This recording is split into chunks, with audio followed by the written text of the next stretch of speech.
So I work at the University of Southampton, where my research really is looking at the management of mobile and embedded systems and compute systems, and what we can do to try and manage the energy efficiency and get more lifetime or more efficiency out of them. And that kind of spans across from mobile devices and application processors down to very constrained microcontrollers. And through a lot of this work, we end up at looking at devices that are powered by energy harvesting sources, and not just from batteries. And so Richard's given me quite a nice introduction to some of this background, so I'll be able to skip over some of that quite quickly. And really in this talk, I'm going to be focusing on a particular technology that we've been looking at over the last year or so. But I guess the first question is what is wrong with batteries? Batteries are very good at doing what they do, and I'm not trying to say for a second that energy harvesting is going to replace every battery-powered Internet of Things device that exists. Probably the majority of Internet of Things devices are going to use batteries, and energy harvesting certainly isn't a solution for everything. But for many applications where we think about things like the Internet of Things, we're talking about a lot more devices. As a result of having a lot more devices, we're going to have a lot more batteries, or if they're not battery-powered, they're mains-powered, we're going to have a lot more wires. If they're battery-powered, we're going to need a lot more people to go out and replace or recharge batteries. So as the number of devices kind of exponentially increases, this becomes more and more of a problem. Also, for many of the new applications we're seeing, we're really looking for these fit-and-forget solutions. You put your device out there, and you don't have to go back and monitor it later and replace batteries and check that everything's working as it should. And finally, for many of the kind of applications, if we really want to get towards this pervasive or ubiquitous computing vision, they're supposed to disappear into the environment, yet we still want them to last for, say, at least 10 years. And there's always this trade-off between the size and the volume of the system and the weight of the system versus the lifetime. And with a battery-powered device, if you want it to last longer, you typically have to add a bigger energy source into it. And so these things pull against each other.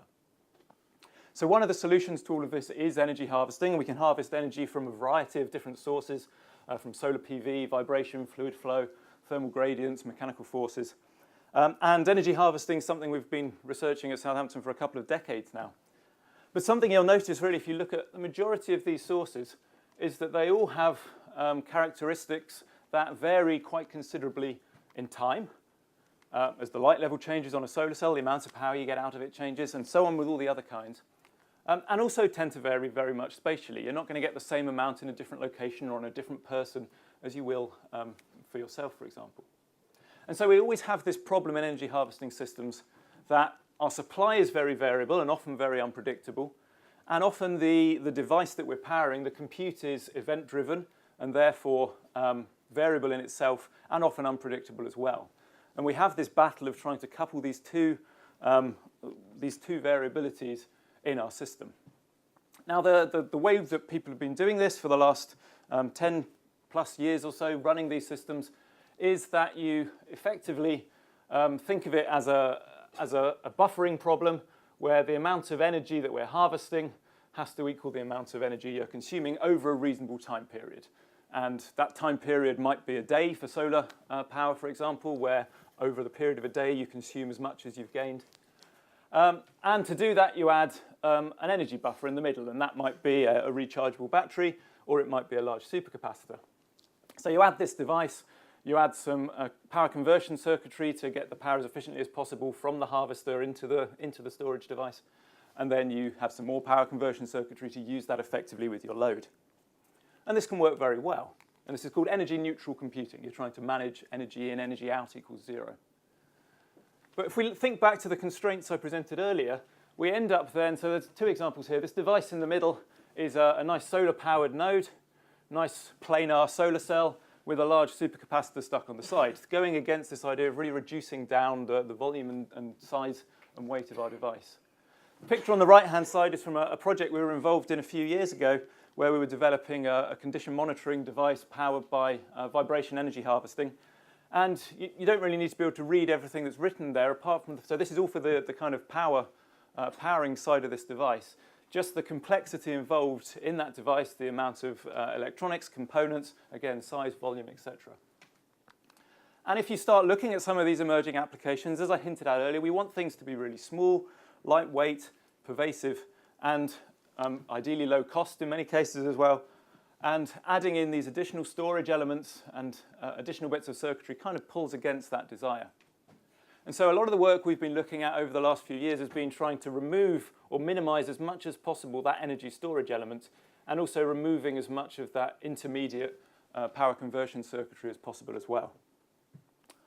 Now at this event last year, I presented some of the work we've been doing on transient computing, or computing from an intermittent power supply where you didn't have that intermediate source. And so what you can see here is it's a wind turbine that is effectively directly connected to this microcontroller here. So it comes in, it goes through a single diode, and there's just a potential divider that allows us to monitor what the voltage on that supply is. So this microcontroller is being powered directly from the AC out, or the half-wave rectified AC output from the wind turbine. And it's doing a very simple application. It's just counting in binary on those LEDs. And when I interrupt the harvester by sticking my finger in it, you'll see the power, it stops. There's no power to run that device. But when it starts up again, the count continues from where it left off before. Now, you could obviously solve this reasonably trivially by storing that individual number that we're counting in non-volatile memory. But what it's actually doing here is when the supply is interrupted, it notices very quickly that the power is decaying, and in the time it takes for the decoupling capacitance to discharge, saves the state of the processor into non-volatile memory. When power starts again, it restores that non-volatile state back to the processor, and it carries on where it left off. And we can apply this generically to any application that was running on that microcontroller, not just a simple thing like a counter. So this is one approach we've looked at. But what I'm going to talk about today is something that could be added onto this, or even a different way of looking at this problem, and it's the idea of power-neutral computing. And whereas before we saw energy-neutral computing as balancing the energy, say, over a day, in versus out, with power-neutral computing we do that on a much finer-grained level, where we don't quite reach it, but we try and make the instantaneous power that we're harvesting equal to the instantaneous power that we're consuming, or actually the other way around. We try only consume as much as we're getting. So you can kind of see that from this graphic here. As the harvesting power is changing, we're adapting perhaps the operating frequency of our processor such that our consumption matches that harvest. What that means is this buffer can then be very small because we're not really using energy buffering anymore. And we can really use any of the controls that we have on our computational load to try and modulate this, so frequency, voltage, turning on and off different cores, and anything else that might be available. Now, one of the nice things with this approach is that to do this, because we've only got a small energy storage element in the middle, we don't actually have to have any circuitry to measure the power consumption or the power being harvested. What we can approximate it to is that if this voltage level VC stays constant, that means we're discharging as much from the capacitor as we are charging, and therefore we're using as much as we're getting. If this voltage starts to rise, we're obviously using less than we're harvesting. If it starts to decrease, we're obviously using more than we're harvesting. So we can kind of use that voltage on the capacitor, or the VCC, as an approximation for whether or not we're operating in a power neutral way. So if we're being power neutral, the voltage on our capacitor will remain reasonably constant. And so our control approach can just try and make sure that that VC stays at a constant level. Okay, so what's the problem with that? Well, if you think of an energy harvester, I'm going to consider a solar cell for most of the examples I'm giving today.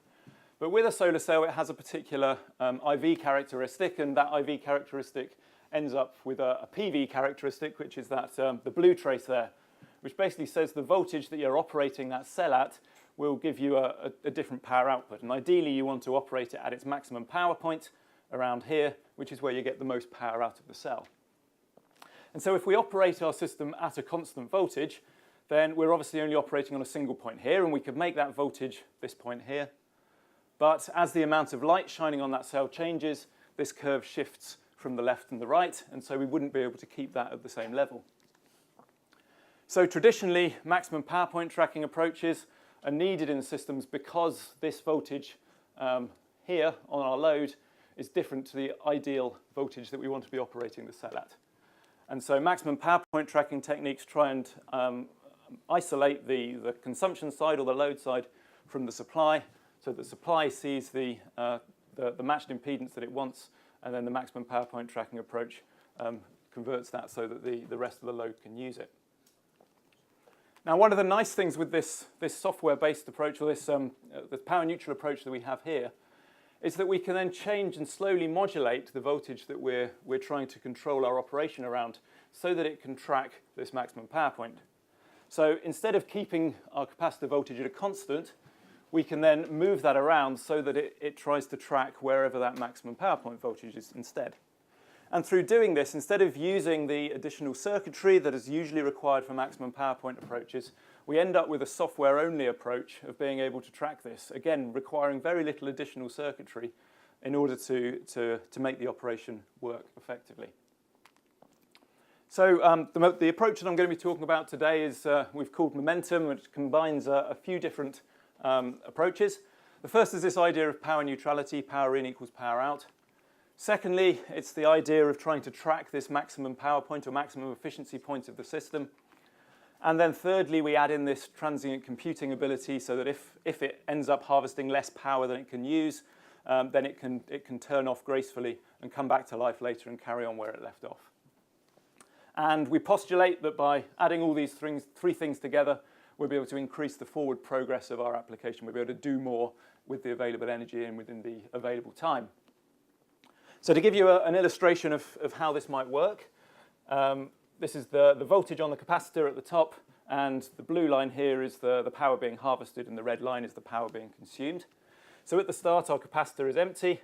As power is harvested, it starts to charge up, and at some point, our microcontroller turns on and restores the state from the previous time it was alive, restores the processor state, and is then ready to start functioning.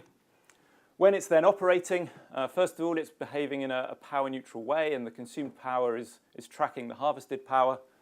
And then with a slower time constant, it's also tracking the maximum power point of the system. So the point that it's controlling about, the voltage it's oscillating around, it tunes as the light level on the solar cell changes so that it can track that efficiency point. At some point in time, we end up harvesting less power than the minimum that we need to operate our device. So at that point, we can no longer keep it at the voltage we want. The voltage starts to decay, and at some point, our system notices we can't operate much longer, we're about to die, so it saves all its state off to non-volatile memory, goes to sleep, and then at the point here where there's no power being harvested anymore, will effectively die until there's enough power for it to carry on and restore its operation. Now, like one of the questions earlier, I'm not getting into any of the details of actually how we modify our applications to work with this. It's obviously a very different way of thinking about systems, and I think that's something real power is kind of getting at. It's rethinking the way we design these. But it's overcoming some of the challenges in how we do it technically if we can design those applications. In terms of tracking that maximum efficiency, maximum power point tracking schemes usually look at the source and they try and extract as much power as they can from that source. So it's the ratio between the power that's available, Pmax, compared to the amount of power they deliver to the load. In our approach here, and because of the way that this works, we consider the entire efficiency of the overall system, both in terms of the efficiency of extraction of energy from the environment and also the delivery of that into the load. If I give you an example of why that's important, so this again is the PV curve, or the efficiency V curve of a PV solar cell and also a wind turbine. But if you look at that green trace, it's a bit like the one we saw earlier on. And if we couple this with a DC-DC converter over here, we probably want to operate around this voltage of nearly 5 volts in order to get as much power out as possible. And that's shown here, and the different coloured traces are the different light levels shining on it. So as the light level changes, that optimum voltage moves slightly to one side. And so we could track this, and this is kind of what you'd normally expect with these maximum power point tracking systems. However, with many microcontroller systems, you don't get a nice, efficient DC-DC converter up here. You often just have an LDO on chip in the system. And an LDO would effectively burn any additional voltage that's coming into the system. So if we're operating this up here at 5 volts, we're actually being very inefficient in our LDO. And so although we might be efficient here, the overall system efficiency isn't quite so good. And if you multiply these things together, instead of operating around here, you actually want to operate at a much lower voltage to get the most out of your overall system. And so we consider that whole product in working out where we should be running our system. So then if we put all this together, again, we've got these different coloured traces showing our maximum power points at different light levels. And then we can connect the dots through those maximum power points, and we end up with this black line here.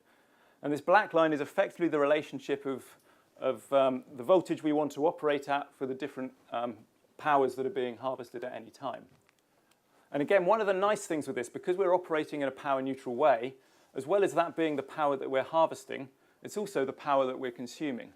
And so our control approach through this looks at what our current power consumption is, and based on that power consumption, sets the voltage that it's operating at.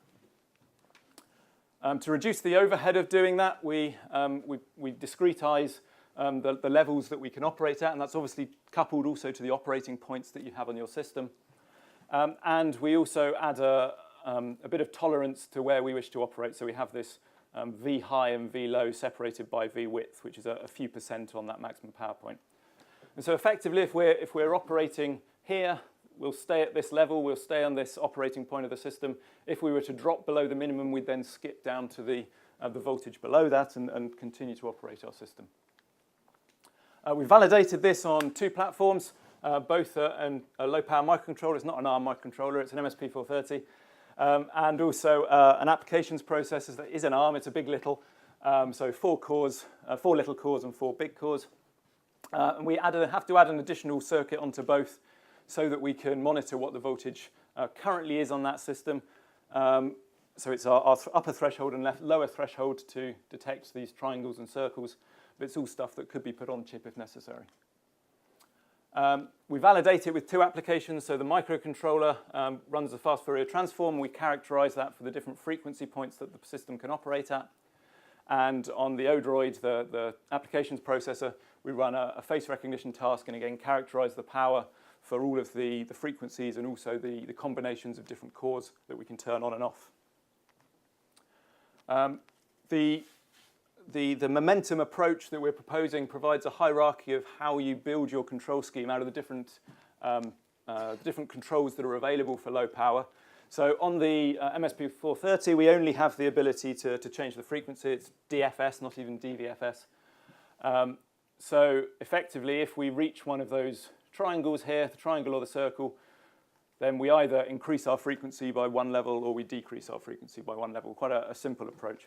And we can also look at the latencies of what it takes to do this change, and as a result work out what size decoupling capacitance or what size capacitance we need in the system to allow us to react to any changes that occur. And in the case of the MSP430, we're in the order of microseconds, and that means we don't have to add anything over the decoupling capacitance that's already present.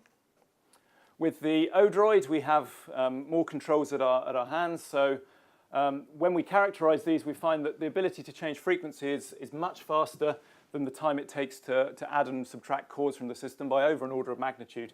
And so the hierarchical approach we have here will take a quick response by changing the frequency of the system, and then a lower frequency change of adding cores and subtracting cores to move the whole system into the right kind of operating range. We can evaluate that in a number of different ways. So to start with, we can just connect it to a power supply where we're changing the input voltage to see how the system reacts in a very controlled way. And as we increase our voltage here above the threshold, you can see it's adding the frequency to try and react and consume more power. And when the voltage is decreased, it starts to reduce the frequency further down to reduce its power consumption. Similar thing in the case of the Odroid, but we've also got the big and little cores that are active. And again, you can see that as planned, the frequency is reacting a lot quicker than the cores being added in. If we connect this up to a real energy harvester and see how it performs, first of all, this is the available power or the input power from the harvester against the power being consumed. As you can see, the consumed power tracks the harvested power pretty well. You can also look at the voltage it's oscillating around. Obviously, it is working kind of a continual control approach where it's skipping backwards and forwards to keep that voltage steady.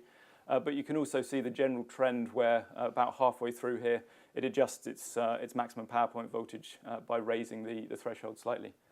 In the case of the Odroid, it stays pretty constant the whole time.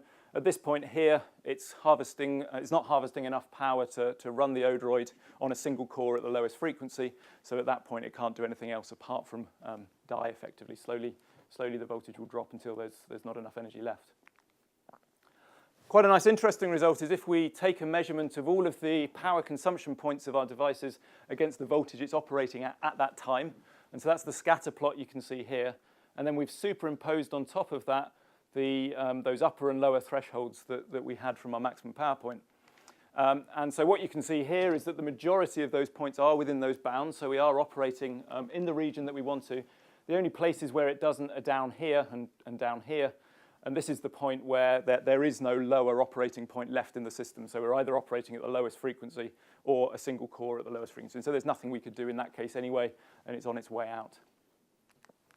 And then the final result I've got here is comparing it against the state of the art.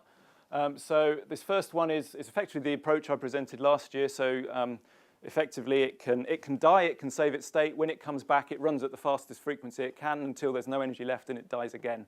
It's kind of a binary digital approach that it's time sliced. So compared to that, if we just add in the power neutral idea, we increase the performance quite considerably by over 1.5 times.